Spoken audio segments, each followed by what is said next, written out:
Chicken biryani నిజంగా బిర్యానీ చేయడం ఇంత ఈజీ అని అనిపిస్తుంది ఈ వీడియో చూసిన తర్వాత.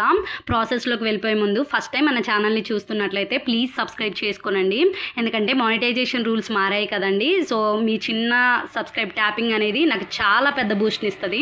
సో ప్లీజ్ సబ్స్క్రైబ్ చేసుకోనండి. ఇంకా లేట్ చేయకుండా ప్రాసెస్లోకి వెళ్ళిపోదామా. మరి ఇలా చూపిస్తున్న కొలతతో నేను 2.5 గ్లాసుల బియ్యాన్ని తీసుకున్నాను. బియ్యాన్ని ఒక హాఫ్ అన్ అవర్ ముందే కడిగి నానబెట్టుకుందాము. ఇలా నానబెట్టుకుంటే పొడి పొడిగా వస్తుంది. ఇప్పుడు స్టవ్ ఆన్ చేసి పెద్ద పాటు పెట్టుకుంటున్నాను బిర్యానీ కోసం కాబట్టి. ముందు కర్రీ చేద్దాము. సో నేను ఆయిల్ తీసుకొని గ్రైండ్ చేసుకున్న ఉల్లిపాయ పేస్ట్ని కూడా యాడ్ చేసుకొని కొంచెం జీలకర్ర, మెంతి పిండి, కరివేపాకు వేసి ఇవి వేగిన తర్వాత కొంచెం పసుపు కూడా యాడ్ చేసుకొని, ఈరోజు నేను కీమా బిర్యానీ చేస్తున్నాను. ఒకవేళ నార్మల్ బిర్యానీ కావాలంటే కామెంట్ చేయండి, అది కూడా పోస్ట్ చేస్తాను. కొంచెం సాల్ట్ వేసుకున్న తర్వాత దీన్ని మనం మంచిగా మిక్స్ చేసి పక్కన పెట్టుకుందాము. ఇప్పుడు బిర్యానీ ప్రాసెస్ చూద్దాము. నేను 2.5 కప్పుల బియ్యం తీసుకున్నాను కాబట్టి 5 గ్లాసుల వాటర్ తీసుకొని 3 మరాఠీ మొగ్గులు, 2 బిర్యానీ ఆకులు, చిన్న ఇంచు దాల్చిన చెక్క, స్టార్ పువ్వులు, షాజీరా, నాకు ఫుడ్ కలర్ కూడా కొంచెం పడిపోయింది. తర్వాత ఒక 4 యాలక్కాయలు, కొత్తిమీర, పుదీనా యాడ్ చేసుకొని కొంచెం ఆయిల్ కూడా వేసుకోవాలి. అప్పుడైతే మంచిగా పొడి పొడిగా వస్తుంది. తర్వాత సాల్ట్ వేసుకొని ఒకసారి వాటర్ చెక్ చేసుకుందాము. బాగా ఉప్పగా ఉండాలి, అప్పుడైతేనే రైస్కి పడుతుంది ఉప్పు అనేది. సో ఒకసారి చెక్ చేసుకొని తక్కువ అయితే యాడ్ చేసుకుందాము. కొంచెం అల్లం పేస్టు, అలాగే ఒక చెక్క నిమ్మ చెక్క ఒకటి పిండుకుంటున్నాను. ఇవి వాటర్ బాగా తెరల కాగిన తర్వాత మాత్రమే రైస్ యాడ్ చేసుకోవాలి, లేదంటే విరిగిపోతాయి. ఇలా మంచిగా యాడ్ చేసుకున్న వాటర్ ఏమీ రాకుండా రైస్ అంతా యాడ్ చేసుకొని ఒకసారి మిక్స్ చేసుకుందాము. ఇక్కడ ఒక టిప్ గుర్తు పెట్టుకోనండి, అస్సలు మూత పెట్టొద్దు. మూత పెట్టారు అని అంటే బిర్యానీ కాస్త పాయసం అయిపోతుంది. ఆ తర్వాత మీ ఇష్టం. ఇప్పుడు మనం కర్రీ చూసుకుందాము. కర్రీలో అల్లం పేస్ట్ యాడ్ చేసుకుంటున్నాను.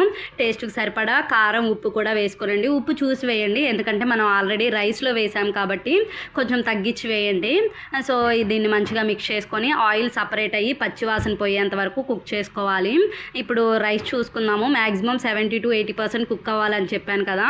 సో చెక్ చేసుకున్నాను, నాకు ఇంకొంచెం కుక్ అయితే బాగుంటుంది అనిపించింది. సో అలా ఉంచాను. సో కర్రీలో ఇప్పుడు ఏంటంటే చికెన్ మసాలా వేసుకుంటున్నాను, అలాగే హోమ్మేడ్ గరం మసాలా వేసుకుంటున్నాను.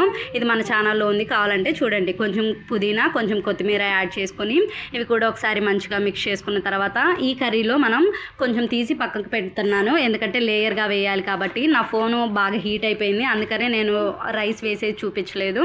సో ఇలా రైస్ వేసుకున్న తర్వాత పైనుంచి ఫ్రైడ్ ఆనియన్స్ కూడా వేసుకుంటున్నాను.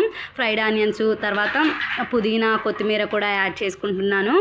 కొంచెం నెయ్యి యాడ్ చేసుకుందాము. ఇలా నెయ్యి వేయటం వల్ల ఏంటంటే ఫ్లేవర్ చాలా బాగుంటుంది, అస్సలు స్కిప్ చేయొద్దు. అలాగే పక్కన పెట్టుకున్న కర్రీని కూడా వేసుకుందాము. ఇలా ఈవెన్గా స్ప్రెడ్ చేసుకుందాము.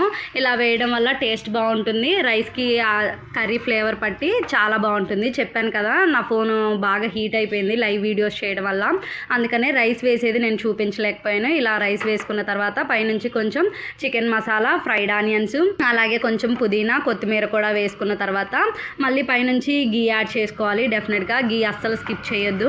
ఈ గీ కూడా వేసుకున్న తర్వాత పైనుంచి నేను కొంచెం ఫుడ్ కలర్ యాడ్ చేసుకుంటున్నాను. ఒకవేళ మీ దగ్గర ఫుడ్ కలర్ లేకపోతే పసుపులో వాటర్ యాడ్ చేసుకొని అదైనా వేసుకోవచ్చు. ఇలా పైనుంచి మూత పెట్టుకుందాము. ఆవిరి బయటికి పోకుండా మంచిగా నిండుగా ఉండే మూత ఏదైనా పెట్టుకొని పైనుంచి వెయిట్ కూడా పెట్టేసుకొని ఇది ఒక 5 minutes హై ఫ్లేమ్లో మనం దమ్ పెట్టేసుకొని ఒక హాఫ్ అన్ అవర్ తర్వాత ఓపెన్ చేయాలండి. అప్పుడు రైస్ పొడి పొడిగా వస్తుంది. సో చాలా చాలా టేస్టీగా ఉంటుంది. డెఫినెట్గా ట్రై చేయండి. వీడియో నచ్చితే చిన్న లైక్ ఇచ్చి సబ్స్క్రైబ్ చేయొచ్చు కదా మామ, ప్లీజ్.